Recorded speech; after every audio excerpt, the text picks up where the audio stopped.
Pen किलर्सनी period pen कमी होत नाहीये, असं काही जणींमध्ये होतं. तर असं का होतं? तर पेन किलर्स हे एक खूप ब्रॉड टर्मिनॉलॉजी आहे. पेन खूप वेगवेगळ्या प्रकारचे असतात आणि त्या प्रत्येक पेनला एकच पेन किलर उपयोगी पडेल असं नसतं.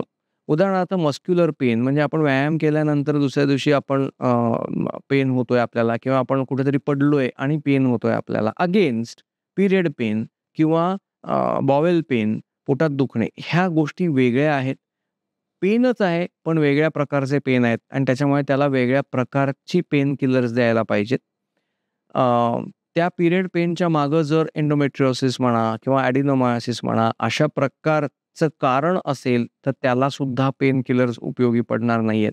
त्याच्यामुळे पेन किलर ही खूप ब्रॉड टर्मिनॉलॉजी आहे आणि त्यामुळे प्रत्येक पेनला एक पेन किलर द्या, म्हणणं खूप योग्य नाहीये. त्या पेनमागचं कारण काय आहे? कुठल्या स्वरूपाचा तो पेन आहे?